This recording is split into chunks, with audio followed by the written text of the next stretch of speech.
서울에 제법 규모가 있는 모 교회의 담임 목사님이신 최병락 목사님이 계십니다. 그분이 설교집을 냈는데 그게 앞부분에 그 교회 다니는 사람들이 받은 은혜에 대한 간증이 있었습니다. 그 간증을 소개해 드리겠습니다. 유호라는 중3이 이제 고등학교 들어가기 전에 은혜를 받고 고등학교 들어가서 어떻게 했는지에 대해서 간증인데, 유호라는 학생의 간증입니다. 저는 담임 목사님의 설교를 통해서 은혜를 입은 학생입니다. 그 은혜는 제가 학교에서 복이 되고 칭찬받는 자로 살기를 하나님께서 원하신다는 것을 깨달았습니다. 그러니까 목사님이 전하는 설교 하나님 말씀 듣고 이것을 깨달았다는 거예요. 그래서 하나님께서 새로 입학하는 고등학교에서는 작은 예수로 살게 해달라고 기도를 했습니다. 그리고 청소 당번이 아니라도 내가 솔선수범해서 교실 청소, 복도 청소를 하고, 특히 다 하기 싫어하는 화장실 청소는 제가 하기로 하고, 할 수 있는 한 범사에 감사하며 살겠습니다. 그렇게 살았대요. 고등학교 들어가가지고 그렇게 기도하고 그렇게 살았대요. 몇 달 후 친구들과 얘기하던 중 한 친구가 저에게, 나 너를 보니까 살짝 교회 가고 싶은 마음이 생긴다? 라고 말했답니다.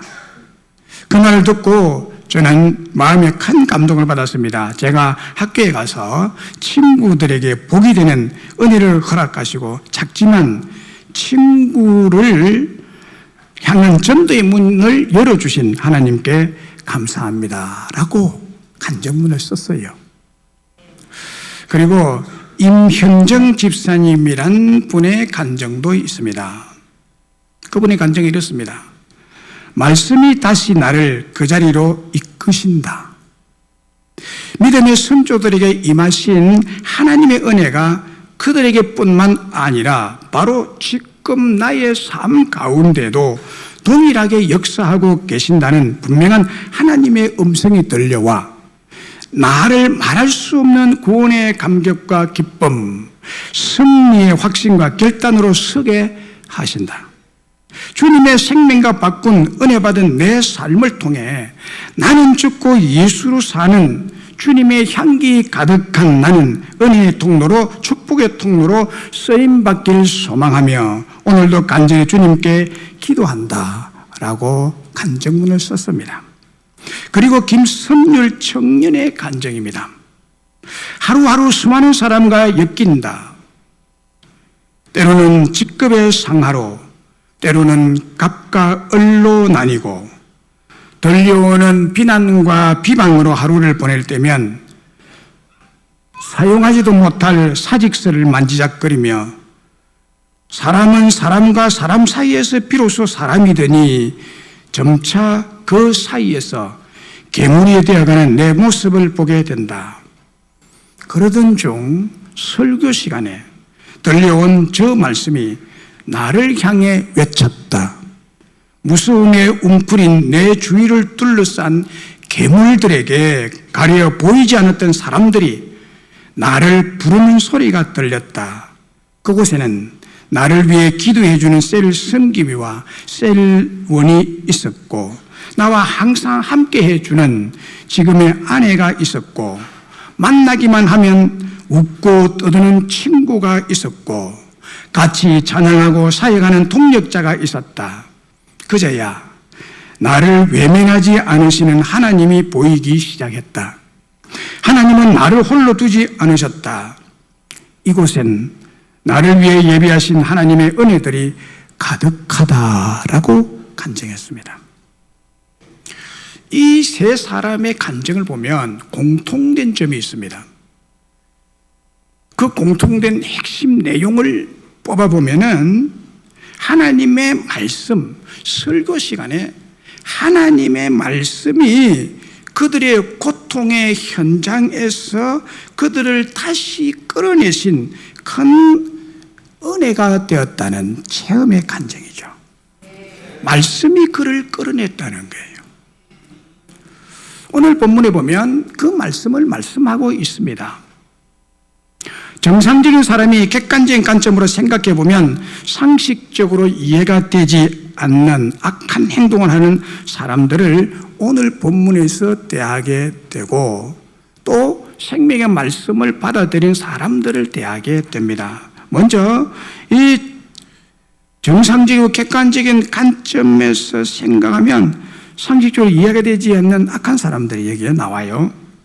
그 사람들이 17절에 밝히고 있는 대제사장과 그와 함께 있는 사람, 즉 사두개인의 당파의 사람들입니다.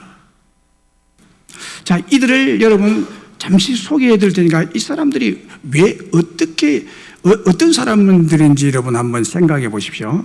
이들의 삶의 방식과 행동은 비상식적입니다. 비이성적입니다. 비합리적인 사람들입니다. 상식에서 벗어났고요. 이성적 생각에서 벗어났고요. 합리적이지도 않은 사람들입니다. 왜냐하면 보십시오. 이 대제사장과 사두개인의 당파의 사람들이 산헤드린 공회에 잡아가서 아무 잘못도 없고 죄도 없는 베드로와 요한 사도를 신문을 한 것입니다. 이것 자체도 상식에서 어긋나는 일이에요. 또 남에서부터 안전병이 된 40세간의 남자를 병원비 하나 들이지 않고 그 자리에서 고쳐준 사람들이죠. 그 자리에 고쳐준 사람이 베드로를 비롯한 사도들입니다. 그런데 이 대제사장과 사두개 당파들을 비롯한 이 산헤드린 공회원들이 교권으로 사도들을 감옥에 가뒀습니다. 또 초대교회를 없애버리려고 핍박하고 있기 때문입니다. 그리고 옥에 갇힌 사도들은 범죄 조직체가 아니라 하나님의 뜻을 따라 사람을 살리고 치료하고 회복시켜주고 축복과 행복한 삶을 제공하는 선한 사람들입니다. 가장 최고로 가치 있는 일을 하는 사람들인데 이들을 향하여 마음에 시기가 가득하고 미워하고 분노를 참지 못해서 감옥 속에 쳐넣는다는 행동이 얼마나 악한 사람들입니까? 얼마나 비합리적이고 비상식적이고 비이성적인 행동을 하고 있습니까? 세상에서 대제사장과 사두개인들의 당파의 사람들의 힘, 그 교권의 힘을 이길 길은 그 당시에 아무도 없습니다. 비상식적이고 비이성적이고 비합리적인 사람들은 자기들의 눈에 적이라고 생각하는 사람들에게는 눈이 뒤집히기 때문에 그들의 교권으로 사람을 살려두지 않습니다. 그런데 또 하나 오늘 본문에서 놀라운 사실은 19절, 20절의 말씀입니다. 주의 사자가 밤에 옥문을 열고 끌어내어 이르되 가서 성전에 서서 이 생명의 말씀을 다 백성에게 말하라. 주의 사자가 대제사장과 사두개 당파의 악한 행위를 대항해서 나설 수 없는 사람들이, 나설 수 있는 사람이 없는데 이들을 대항한 한 세력이 있습니다. 하늘나라에 주의 사자가 내려왔습니다. 옥문을 열어서 사도들을 공순히 이끌어내어서 가서 성전에 서서 이 생명의 말씀을 다 백성에게 말하라. 이 말 속에는 다시 가라는 말이 섞여 있어요. 비상식적이고 비이성적이고 비합리적인 적대 세력을 완벽하게 무너뜨리시고 이겨서 무릎 꿇게 만드시는 전능하신 하나님이 계시다는 사실입니다. 하나님께서 핍박자, 적대 세력을 맞서서 싸우고 계십니다. 사도들은 싸울 수 없지만, 싸울 힘도 없지만, 권세도 없지만 그들을 위해서 하나님이 나서고 계십니다. 하나님이 싸우고 계십니다. 주의 사자가 밤에, 할렐루야, 주의 사자가 옥문을 열었습니다. 굳게 잠긴 옥문을 열 권세는 세상에 없습니다.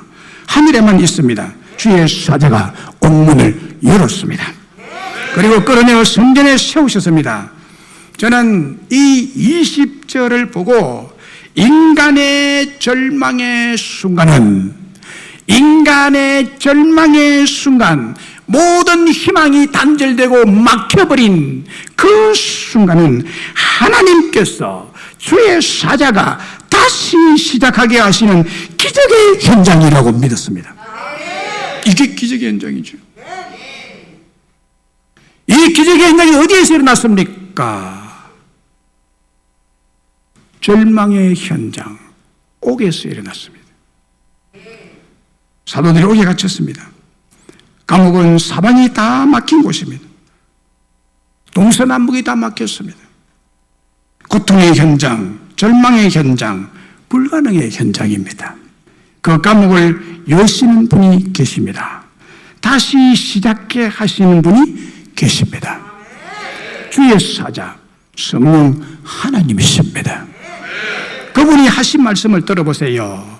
이 생명의 말씀을 다 백성에게 말하라. 이 일을 다시 시작해라. 이 말씀이죠. 하나님은 바로 이 일을 계속하시기를 원합니다. 앞에서 말씀드린 세 사람의 간증처럼 하나님의 말씀이 이런 절망의 상황 가운데서 끌어내어서 다시 삶을 시작해 하는 생명의 말씀입니다. 다시 시작하게 하십니다. 오늘 본문 20절을 다시 보면 가서 성전에 서서 이 생명의 말씀을 다 백성에게 말하라. 30절로 31절에 보면 너희가 나무에 달아 죽인 예수를 우리 조상의 하나님이 살리시고 이스라엘에게 회개함과 죄사함을 시르고 그를 오른손으로 높이사 임금과 구주로 삼으셨느니라. 그분이 구주시다는 거예요. 오늘 본문의 이 생명의 말씀은 신구약 전체를 통틀어서 한 자도 빠짐없는 말씀 전체, 성경 전체를 가리키는 것입니다. 어느 한 부분만 생명의 말씀이 아닙니다. 신구약 성경 전체 성경이 바로 이 생명의 말씀입니다. 더할 수도 없고 뺄 수도 없는 정확무한 하나님의 말씀 전체란 뜻입니다. 이 생명의 말씀을 다 남김없이 백성에게 말하라고 했을 때 여기에 다라는 것이 전 성경을 말합니다. 성경 전부의 내용, 창세기에서부터 요한계시록 마지막 절까지 다 생명의 말씀인데 이것을 다 빠짐없이 전하라고 명령하고 있습니다. 왜 사도들에게 나타난 주의 사자가 이 생명의 말씀을 다 백성에게 말하라고 했을까요? 왜 그랬을까요? 이 생명의 말씀이 우리를 구원하는 유일한 길이기 때문입니다. 유일한 길이기 때문입니다. 다 말해야 합니다. 성경만 말해도 안 됩니다. 기도만 말해서도 안 됩니다. 전도만 말해서도 안 됩니다. 위로나 축복만 말해서도 안 됩니다. 이 생명의 말씀 속에 창세기부터 요한계시록까지에는 하나님의 심판도, 하나님의 채찍도, 하나님의 징계도 있는데 그것도 다 말해라는 것입니다. 성경에 기록된 생명의 말씀을 종합적으로 다 말해야 합니다. 그런데 어떤 목회자는 누가복음 15장에 나오는 탕자의 비유야말로 복음의 전부이며 그 비유에서 찾을 수 없는 가르침은 전부 틀렸다고 주장하는 자들이 있습니다. 하나님은 탕자의 아버지 같은 분이십니다. 큰 실수를 저지른 아들은 먼 나라에 갔어야 그 사실을 깨닫고 집으로 돌아와 아버지에게 큰 죄를 지었다고 고백합니다. 그때 아버지는 야단이나 잘못에 대한 어떤 심판이나 희생적 대가를 요구하지 않고 아버지는 오랜 기다림 끝에 돌아온 아들에게 입맞추고 무조건 사랑으로 아들을 끌어안고 감격해 합니다. 이것이 기독교의 메시지입니다. 라고 설교합니다. 그리고는 이 비유에서 벗어난 가르침은 전부 틀렸다고 주장하는 자들이 있습니다. 그러나 이것은 아주 잘못된 가르침입니다. 그리고 요한복음 3장 16절이 복음의 전부라고 가르칩니다. 그런데 이런 가르침은 정말 잘못된 가르침입니다. 우리에게 구원을 주시는 생명의 말씀, 생명의 진리는 어떤 의미에서는 참 간단한 메시지이지만 또 다른 면에서는 세상의 그 어떤 메시지보다도 넓고 광범위하고 깊고 오묘한 생명의 진리임을 알 수 있습니다. 저와 여러분은 참으로 연약하고 무능하며 절망적인 상태에 처한 사람들이지만 이 모습 이대로 믿기만 하면 구원을 받게 됩니다. 믿기만 하면 하나님의 구원이 우리의 것이 되고 여러분의 것이 되는 것입니다. 참 단순한 구원 진리죠. 그러나 요한복음 3장 16절이나 누가복음 15장의 탕자의 비유에서 그치면 안 됩니다. 우리를 구원하는 생명의 말씀의 가장 놀라운 점은 그 광대함과 그 깊음과 그 다양함에 있습니다. 생명의 말씀은 복음 진리의 거대한 집합체이며 교리의 거대한 집합체입니다. 그래서 본문에서 말씀하는 이 생명의 말씀은 성경의 메시지 전체를 뜻하는 말씀이라는 것입니다. 이것을 다 전해야 하고 다 설교해야 됩니다. 성경은 창조주 하나님, 인간의 불순종과 반역, 타락과 공경, 절망과 좌절, 흑암과 혼돈의 세상을 말씀하고 있습니다. 이런 세상은 주로 인간의 죄 때문에 이렇게 되었다는 점을 성경은 분명히 밝히고 있습니다. 그리고 거기에 따르는 하나님의 심판이 있다는 것을 가르치고 있습니다. 생명의 말씀은 여기에서 끝나지 않습니다. 더 나아가 인간이 감히 생각할 수 없는 하나님의 위대하신 구원과 회복을 말씀하고 있습니다. 완전하고 완벽한 생명의 말씀의 일부분인 요한복음 3장 16절의 말씀을 들어보세요. 하나님이 세상을 이처럼 사랑하사 독생자를 주셨으니 이는 그를 믿는 자마다 멸망치 않고 영생을 얻게 하려 하심이라. 그리고 우리에게 큰 울림과 도전을 주는 요한 1서 3장 13절로 16절의 말씀을 들어보세요. 형제들아, 세상이 너희를 미워하여도 이상히 여기지 말라. 우리는 형제를 사랑함으로 사망에서 온 게 생명으로 들어간 줄 알거니와 사랑하지 아니하는 자는 사망에 머물러 있느니라. 그 형제를 미워하는 자마다 살인하는 자니 살인하는 자마다 영생이 그 속에 거하지 아니한 것을 너희가 아는 바라. 그가 우리를 위해 목숨을 버리셨으니 우리의 이로써 사랑을 알고 우리도 형제를 위해 목숨을 버리는 것이 마땅하니라 라고 했습니다. 무슨 말씀입니까? 하나님은 우리를 사랑하사 우리를 위하여 목숨을 버리셨으니 우리가 이로써 비로소 사랑을 알고 사망에서 온 게 생명으로 들어간 줄을 알고 믿고 구원을 얻게 되었다는 생명의 말씀이죠.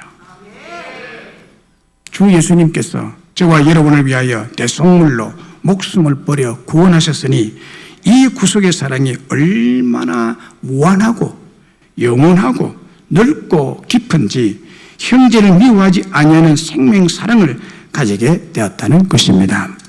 그러므로 이 생명의 말씀, 그것은 곧 예수님이십니다. 생명의 말씀이 예수님이시다. 예수님의 말씀, 예수님에게서 일어난 사건, 예수님께서 하신 사역을 뜻합니다.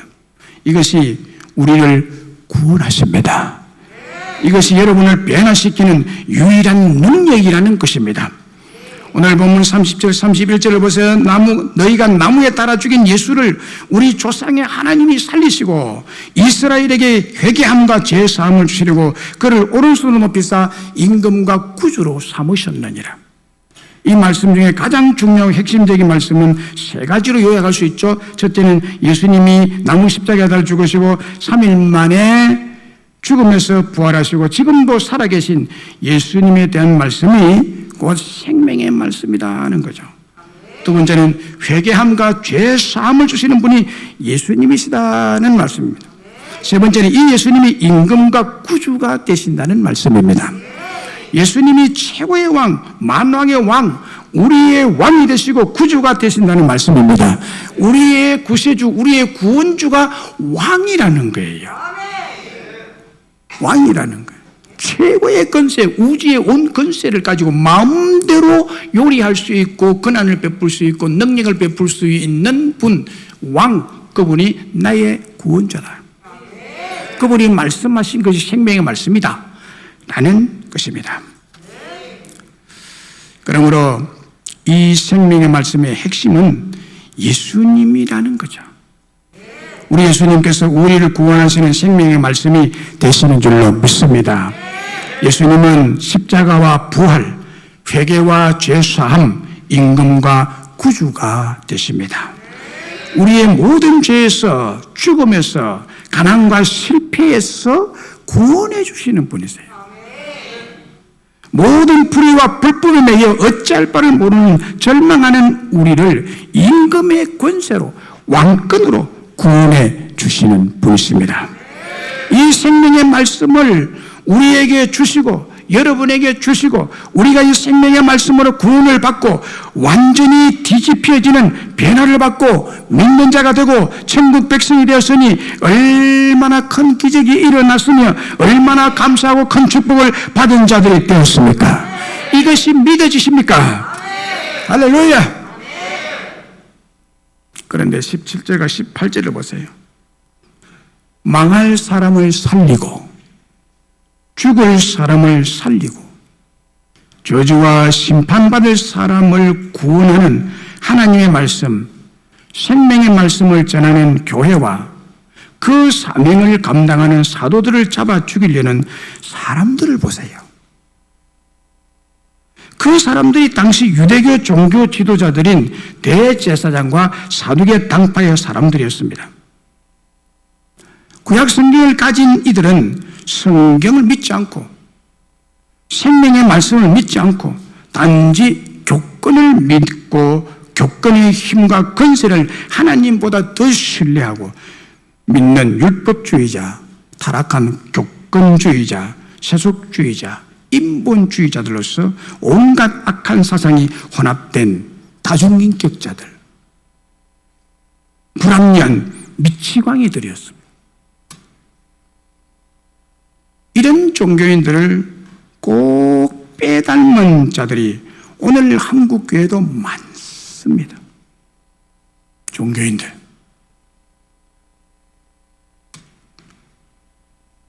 생명의 말씀보다 하나님보다 예수님보다 총회장이라는 교권, 한기총 회장이라는 교권, 스님 장로라는 교권, 노예 선배라는 교권 등등 종교인들이 이 교권을 믿는 자들이 너무너무 많습니다. 앞다투어 이런데 뭐 출마하려고 초대교회 당시나 지금이나 항상 참된 신자들 중에 갈아진 종교인들이 섞여 있다는 것입니다. 종교인들의 성경관, 즉 생명의 말씀에 대한 생각과 견해는 인본주의 사상과 세속적 사상이 근거하고 있습니다. 인본적이고 세속적인 사상이 뭡니까? 이 사상은 생명의 말씀인 성경은 지금 이 세상에 이 세대에 맞지 않다. 오래된 거다. 그래서 성경도 지금 세대에 맞게 변해야 하고 달라져야 하고 새롭게 재해석되어져야 한다고 생각하는 사상입니다. 인간의 사상은 언제나 이랬다 저랬다 유행에 따라 바뀌고 변하고 수정되는 특성을 가지고 있는 것입니다. 고대 세상에서는 여러 철학 사상을 가진 유파들이 서로 경쟁을 벌였고 문학 사상, 교육 사상, 철학 사상, 인기, 직업 선호도도 끊임없이 변하고 수정되어 왔습니다. 여러분 사람들이 옷 입는 유행만 보십시오. 얼마나 변하는지 몰라요. 150여 년 전만 해도 정치와 과학자들이 유물론에 대부분 빠져 있었습니다. 그때 유물론 사상인 공산주의가 생겨났습니다. 공산주의 생겨난 것이 얼마 안 됩니다. 유물론 사상이죠. 바로 이런 사상의 원조가 유대교의 율법주의자들, 교권주의자들인 제사장들, 사두개 당파들, 바리새파 종교 지도자들이었습니다. 여러분, 본문에서 말씀하고 있는 이 생명의 말씀이 반대하는 자들에 서 있습니까? 이 생명의 말씀 바로 복음에 여러분들이 동의하고 아멘하고 따르는 편에 서 계십니까? 이 복음은 하나님의 마음과 뜻을 전달하는 메시지입니다. 이 생명의 말씀이야말로 초대교회가 전하고 사도들이 전한 메시지였고, 이후에 모든 세대에 걸쳐 교회와 특별 부름받은 설교자들이 전한 메시지였으며, 오늘 지금 이 시간에 제가 전가하는 메시지입니다. 이 생명의 말씀인 설교 메시지가 바로 복음입니다. 이 복음은 하나님께서 사람들에게 곧 우리들에게 주시는 메시지이기 때문에 불변할 수밖에 없습니다. 변하면 안 됩니다. 재해석되면 안 됩니다. 이 불변의 생명의 말씀이 초대교회 사람들을 감동과 감격과 큰 기쁨으로 뒤집어 놓았고 그들을 구원한 말씀입니다.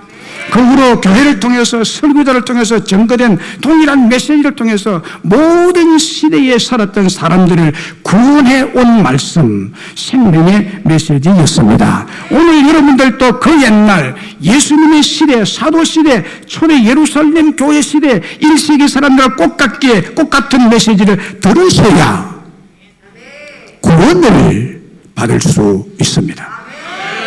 이 생명의 말씀이 교회를 탄생시켰고 오늘 저와 여러분들을 구원한 말씀임을 믿습니다. 그러므로 교회의 권위와 영광, 설교자의 권위와 리더십은 이 생명의 말씀에서 주어지는 것입니다.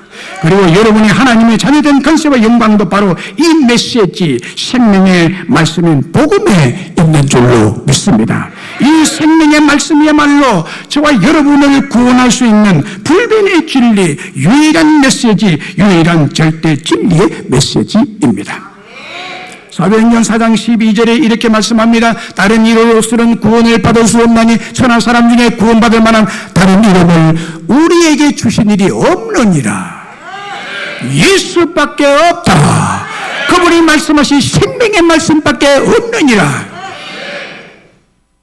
절대 진리입니다. 변할 수 없습니다. 시대가 변해도 이 말씀은 변할 수가 없습니다. 변해서도 안 되는 것입니다. 완전 무결하신 예수님, 완전 무결한 생명의 말씀입니다. 이것은 논쟁이나 시비나 의심의 문제가 아니라 그대로 받고 그대로 믿어야 될 구원의 진리고 불변의 사실이고 영원한 생명의 말씀입니다. 이 생명의 말씀 외에 사람을 변화시키고 뒤집어 놓고 행복한 사람을 구원할 수 있는 것이 어디에 있습니까? 여러분은 여러분 자신도 구원할 수 없습니다. 여러분 자신도 어찌할 수 없습니다. 여러분의 자식들은요? 여러분의 자식들도 여러분 마음대로 구원할 수 있다고 생각하십니까? 만약에 그렇게 생각한다면 큰 오해입니다. 그것은 다른 복음입니다. 그건 다른 믿음이고 잘못된 사상의 세속 사상에 빠진 것입니다. 자식도 여러분 마음대로 구원할 수 없습니다. 어떤 이 홈스쿨링 하는 어느 목사님이 자식 농사 마음대로 할 수 있다고 그래요. 저는 그 말이 정말 참 정신이 한쪽에 빠진 사람이 하는 말이라고 생각합니다. 자식 농사 마음대로 된다고?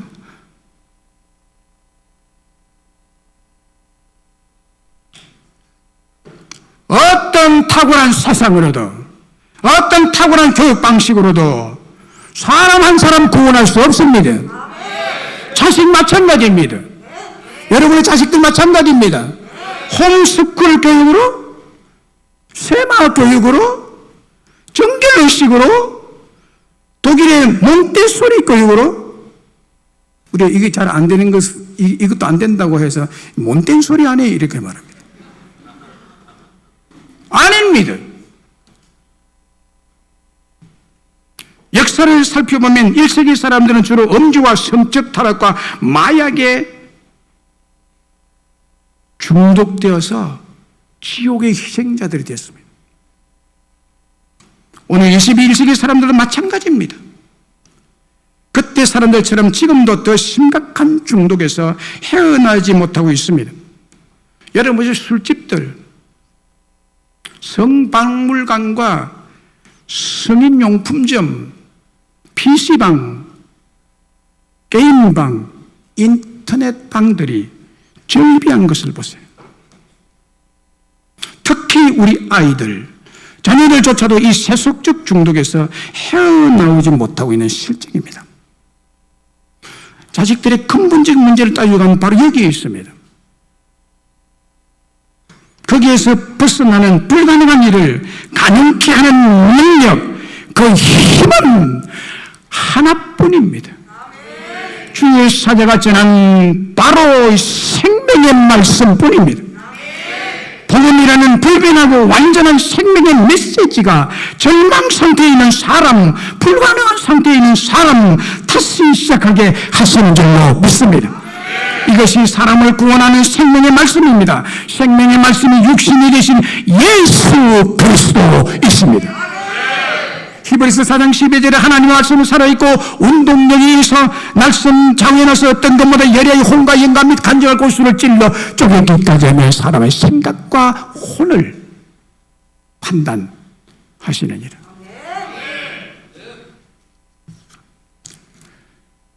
이 말씀도 보세요. 하나님의 말씀은요, 사람을 바꾸는 살아있는 생명의 말씀이라고 합니다.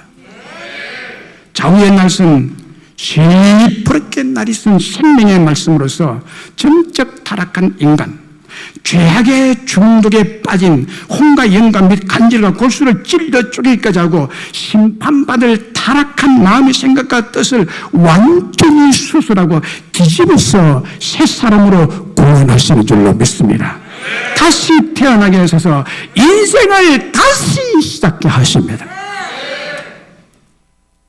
사도행전 9장의 사울을 보세요. 이 사울이요, 얼마나 악독한 놈인지 주의 제자들에 대해서, 사도들에 대해서 미역과 살기가 등등했습니다. 아주 죽이려고 분노가 가득 찼습니다. 교회 교자만 생각해도 그냥 이게 그냥 눈이 뒤집힐 정도로 아주 악독한 율법주의자 바리새인 사울입니다.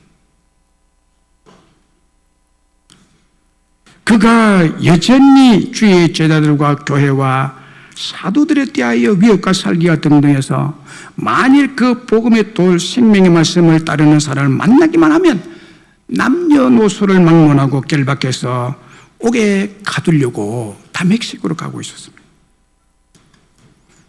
그런데 다메섹 동네 가까이 왔을 때 호련이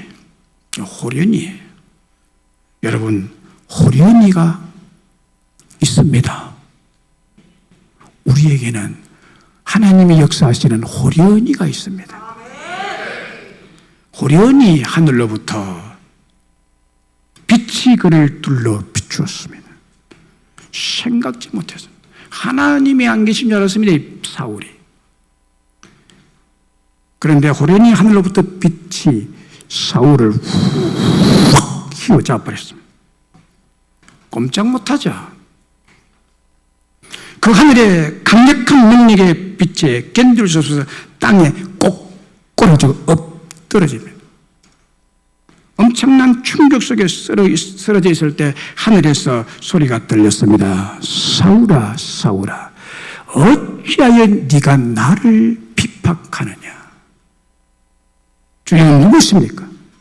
나는 네가 박해하는 예수라. 너는 일어나 시내로 들어가라. 네가 행할 것을 네게 이를 자가 있느니라. 이 말을 듣습니다. 사울이 땅에서 일어나 눈은 뜨으나 앞이 보이지 않았습니다. 완전히 이제 봉사가 되어버렸습니다. 강한 빛을 보고 그렇게 된 겁니다. 그래서 사람의 손에 끌려서 다메섹으로 들어가서 사흘 동안 보지 못하고 먹지도 못하고 마시지도 못했습니다. 완전히 뒤집어졌습니다. 사람이 변하려면 이렇게 뒤집어져야 됩니다, 여러분. 하나님 만나셔야 됩니다. 생명의 말씀이 들어가야 됩니다. 그때에 다메섹에 아나니아라는 신실한 제자가 있었는데 주께서 환상 중에 아나니아를 부르십니다. 아나니아야, 일어나 집가라는 거리로 가서 유다의 집에 다소 사람 사울이라는 사람이 거기에 머물러 있다. 그 사람 찾아라. 이 신실한 제자 아나니아의 대답을 들어보세요. 사울이 어떤 사람인지 이게 나타납니다. 사도행전 9장 13절 14절에 보면 주여, 이 사람에 대하여 내가 여러 사람에게 더 싸운 그가 예루살렘의 주의 성도들에 적지 않은 해를 끼쳤다 하더이다. 여기서도 주의 이름을 부르는 모든 사람을 결박할 권한을 대제사장에서 받았나이다. 그 사람 어떻게 만납니까? 내가 만나면 나를 잡아갈 건데요? 라는 말이에요. 이 말을 보면 당시 사울이 예수님 믿는 자들 교회에 대해 얼마나 악하고 모질게 비판했고 무슨 존재였는지 알 수가 있습니다. 그리고 주님께서 다시 이렇게 말씀합니다. 사도행전 9장 15절에 주께서 이르시되 가라. 이 사람은, 사울을 가리킵니다. 이 사람은 내 이름을 이방인과 임금과 이스라엘 자손에게 전하기 위하여 택한 나의 그릇이라. 하나님이 사울을 택했다는 거예요. 뭐 하기 위해서요? 내 이름을, 예수의 이름을, 핍박자를 증인으로 내가 만들겠다는 거예요. 그리고 사울이 가서 안수기 날 때 눈앞을 가려서 보지 못했던 비늘 같은 것이 떨어져 내리고 보게 되고 세례를 받고 음식을 먹고 강건해졌다고 했습니다. 악랄한 핍박자가 한순간에 완전히 뒤집어졌습니다. 순한 양이 되고 믿는 자가 되었습니다. 그래서 다메섹에 있는 제자들과 함께 며칠을 머물면서 이 생명의 말씀을 듣고 배워서 전도자로 사명자로 바뀌고 변했습니다. 사도행전 9장 22절, 20절, 22절 보면요. 즉시로 각 회당에서 예수가 하나님의 아들이심을 전파하니. 여기서 예수가 하나님의 아들이심을, 예수가 하나님의 아들이라고 하는 자들 잡아다가 죽이려고 하는 이 설교와 등등한 사울이 갑자기 뒤집어져서 바뀌었습니다. 정신이 돌아온 사람 같습니다. 그래서 사울을 가리켜서, 바울 전사를 가리켜서 대제사장들이 네가 미쳤구나 그랬어요.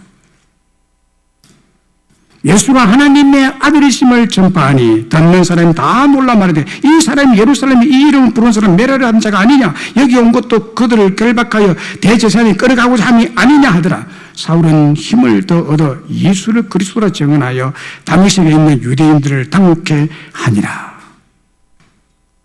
여러분, 악랄한 핍박자, 바리새인, 율법주의 종교인 사울을 믿음의 사람 사도 바울로 완전히 뒤집어 놓은 것이 어느 철학자 사상이었습니까? 홈스쿨링입니까? 부모가 했겠습니까? 제사장들이 그렇게 만들었습니까? 아닙니다. 이런 것으로는 할 수 없습니다. 그러나 이 생명의 말씀이신 예수님이 사울을 구원하여 예수를 믿는 바울로 만들었습니다. 사울의 모든 종교심, 사상, 인격을 하루아침에 뒤집어 놓은 것입니다. 완전히 뒤집어 놓은 것입니다. 악마를 양으로, 핍박자를 복음의 정인으로 변화시켰습니다. 이 생명의 말씀이 사람을 구원하고 변화시키는 유일한 능력입니다. 다시 시작하십시다. 할렐루야. 탕자 어거스틴을 성자 어거스틴으로, 율법주의자 로마 가톨릭 사제였던 마틴 루터를 카톨릭을 대항하여 종교개혁자 루터로, 깡패 이기풍을 순교자 이기풍 목사로 구원하시고 변화시키시고 다시 시작하게 하신 것은 바로 이 생명의 말씀 한마디에 있었습니다. 태어날 때부터 중증 뇌성마비 환자였던 송맹희 시인을 잘 아실 것입니다. 그녀의 집안은 너무너무 가난했습니다. 부모들조차도 병약했다고 했습니다.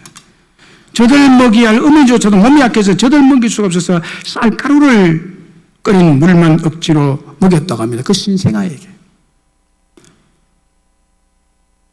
사춘기를 거치면서 엄청난 절망과 원망에 몸부림치며 자살을 여러 번 시도해도 몸이 그러니까 자기 스스로도 어찌할 수 없는 운명이었습니다. 나름의 날마다 누워서 부모를 원망하고 하나님을 원망해 눈물로 세월을 보냈다고 합니다. 16살이 되던 해 그 억지로 몸을 끌고 기어서 교회 강단 밑으로 들어가 기도하면서 하나님을 만났습니다. 그의 눈앞에 밝은 빛이 비치고 두루마리 같은 것이 눈앞에 양쪽으로 이렇게 펼쳐졌습니다. 모르는 글자였는데 자기는 읽을 수 있다고 했습니다. 그 글자의 생명의 말씀이 이런 글자예요. 한글로 쓴 글이 아니고 영어도 아니고 일본어도 아니었는데 자기는 보고 읽을 수 있었대요. 그 글자를 바로 해석해서 읽었는데 그 내용이 뭔가 하면 하나님을 믿으라. 네가 하나님 믿지 않으면 죽으리라. 하나님을 믿으라. 네가 하나님 믿지 않으면 죽으리라. 그 글자였습니다. 하나님은 이 생명의 말씀으로 찾아오셨고 이 생명의 말씀으로 송명의 시인을 완전히 뒤집어 놓았습니다. 그래서 그는 이렇게 고백합니다. 나를 만나주신 하나님은 공평하신 하나님이시다. 나를 만난 하나님은 공평하신 하나님이시다. 그래서 이렇게 노래하죠. 나 가진 재물 없으나 나 남이 가진 지식 없으나 나 남에게 있는 건강이 있지 않으나 나 남이 없는 것이 있으니 나 남이 못 본 것을 보았고 나 남이 듣지 못한 음성 들었고 나 남이 받지 못한 사랑 받았네. 공평하신 하나님이 난 남이 가진 것 나 없지만 공평하신 하나님이 난 남이 없는 것 갖게 하셨네. 할렐루야. 뇌성마비 환자 송명희 씨의 불치의 병을 극복하고 이기게 하시고 구원하여 주시고 불가능해서 축복과 능력의 시인으로 바꾸신 것은 바로 생명의 말씀이었습니다. 절망의 자리에서 다시 시작하게 하셨습니다. 여러분 개인이 새 사람 되고 싶습니까? 아니면 가족 중에 아니면 아는 사람 중에 기도하고 있는 사람 중에 새 사람이 되어야 할 사람이 있습니까? 혹 사울 같은 자가 옆에 있습니까? 당자 어거스틴 같은 자가 있습니까? 깡패 같은 이기풍 같은 자가 있습니까? 불치의 중증 환자 송명씨 같은 자가 여러분 가족 중에 있습니까? 주의 사자가 여러분에게 찾아오셔서 상처의 옥문, 중독의 옥문, 죄악의 옥문을 열고 끌으면서 성전에 다시 서게 하실 줄로 믿습니다. 그리고 이 생명의 말씀을 만나게 되고 받게 될 줄로 믿습니다. 이 시간 우리를 구원하신 생명의 말씀이 되시는 예수님께서 빛으로 불로 바람같이 만나주시고 만져주시고 구원해 주실 줄로 믿습니다. 십자가와 부활, 회개함과 죄사함, 인권과 구주가 되신 예수님께서 여러분과 여러분이 아는 사람을 뒤집어 주실 줄로 믿습니다. 초대교회 성도들을 구원한 생명의 말씀이야말로 오늘 누구든지 구원할 수 있는 유일한 능력의 말씀입니다. 생명을 주는 생명의 말씀이 있습니다. 사도들을 다시 시작하게 하신 하나님의 생명의 말씀의 능력이 다시 태어나게 다시 시작하게 하실 줄로 믿습니다. 그러면 우리는 생명의 말씀을 어떻게 해야 될까요? 이 생명의 말씀을 받아들이고 믿어야 구원을 받습니다. 받아들이시고 믿어야 구원을 받아요. 오늘 본문 29절에 보세요. 베드로와 사도들이 대답하여 이르되 사람보다 하나님께 순종하는 것이 마땅하니라. 너의 말을 들은 것보다도 대제사장님과 사두개 당파들의 말을 듣는 것보다도 하나님의 말씀, 생명의 말씀에 순종하는 것이 마땅하니라. 사도행전 4장 19절에 동일한 말씀을 하고 있죠. 베드로와 요한이 대답하여 이르되 하나님 앞에서 너희의 말을 듣는 것이 하나님의 말씀 듣는 것보다 옳은가 판단해보라. 우리는 하나님 말씀 들을 거야. 죽더라도 하나님 말씀 들을 거야. 여러분, 하나님의 말씀은 생명을 주는 생명의 말씀인데 구원을 주는 생명의 말씀, 살아있는 말씀인데 이 말씀을 받아들이시고 믿어야 구원을 받게 될 줄로 믿습니다. 하나님의 보호를 받을 줄로 믿습니다. 기적을 체험하게 될 줄로 믿습니다. 마가복음 9장 23절에 예수께서 이르시되 할 수 있거든요. 무슨 말이냐? 믿는 자들에게는 능히 하지 못할 일이 없느니라. 이 생명의 말씀을 믿으셔야 된다는 거예요. 마가복음 16장 17절 18절에 믿는 자에게는 이런 표징이 따르리니 곧 그들이 내 이름으로 귀신을 쫓아내며 새 병언을 말하며 뱀을 집어올리며 무슨 독을 마실지라도 해를 받지 아니하며 병든 사람의 손을 얹은 자 나으리라. 할렐루야. 생명의 말씀을 믿는 자들에게 이런 표징이 따른단 말이에요. 누가복음 1장 26절 이하에 보면 주의 천사 가브리엘이 갈릴리 나사렛 동네에 사는 처녀 마리아에게 찾아갑니다. 그리고 이렇게 말합니다. 31절에 보라 네가 잉태하여 아들 낳으리니 그 이름을 예수라 하라. 네가 잉태하여 아들을 낳을 거다. 처녀에게. 34절에 이 말을 들은 마리아의 반응이 이렇습니다. 마리아가 천사에게 말하는 나는 남자를 알지 못하니 어찌 이 일이 있으리까? 불신과 당황스러움과 거부의 반응입니다. 남편 될 사람이 있는 약혼한 처녀이기 때문에 당연한 반응이라고 봅니다. 그런데 천사가 이렇게 말합니다. 37절에 대저 하나님의 모든 말씀은 능하지 못하심이 없느니라. 이 말씀에 처녀 마리아의 대답이 이랬습니다. 38절에 마리아가 이르되 주여 여종이 오니 말씀대로 내게 이루어지이다. 말씀대로 내게 이루어지이다. 여러분, 하나님 말씀은요 능하지 못하심이 없습니다. 하나님 말씀은 전능의 말씀이십니다. 하나님 말씀이 전능의 능력이십니다. 이 마리아가 말씀대로 내게 이루어지기를 원합니다. 여러분, 마리아처럼 생명의 말씀을 받아들이셔야 돼요. 그리고 믿으셔야 된다는 말이에요. 그래야 기적이 나타납니다. 그래야 기적이 나타나요. 그래야 새롭게 시작할 수가 있습니다. 여러분, 이 마리아 가브리엘 천사가 말한 말씀을 받아들일 수 있는 상황이었습니까? 인간적인 상황으로 볼 때 자기 남편이 있는데 다른 아이를 잉태한다고요? 어찌된 일입니까? 어떻게 받아들여요 이거를? 못 받아들이죠.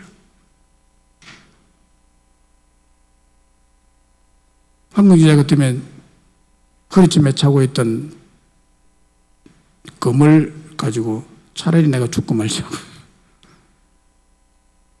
이상한 아이를 빼니 죽어야 되겠다고. 사실은 그런 상황입니다. 쉽게 성경 읽어서 넘어가지만 이거는 사람이 받아들일 말이 아니에요.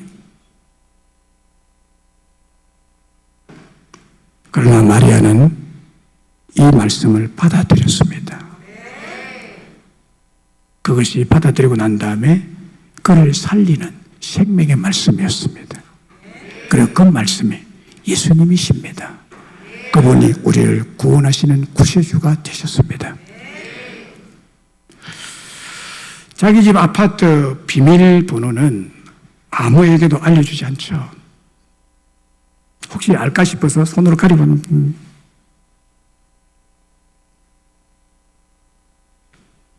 우리 주변의 아파트 이름들을 보면 대부분 외국 이름들입니다. 들어보지 못한 이름, 그 뜻도 모르는 어려운 외국말로 아파트 이름들이 지어져 있습니다. 왜 그렇게 짓는가 하면 그 이유가 이렇답니다. 시어머님이 못 찾아오게 하려는 것이라고 합니다. 하도 찾아와서 귀찮게 하니까. 아파트 이름 잊어버리고 못 찾아오게 하는. 그런데 요즘 짓는 아파트 이름은 다시 쉬워지는 추세라고 합니다. 왜냐하면 할머니들이 들어도 기억하기 쉬운 한글 이름이 많아졌다고 합니다. 그 이유가 아파트 이름이 어려우니까 자꾸 시누이를 같이 데려온다는 것입니다. 그래서 둘이 오는 것보다도 혼자 오는 게 낫다고 해서 다시 아파트 이름을 기억하기 좋도록 쉬운 말로 짓는데요. 웃자고 한 얘기겠죠.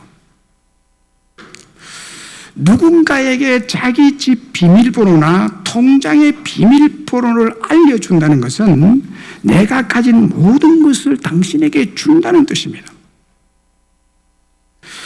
사랑하고 믿기 때문에 알려주는 것이죠. 비밀번호.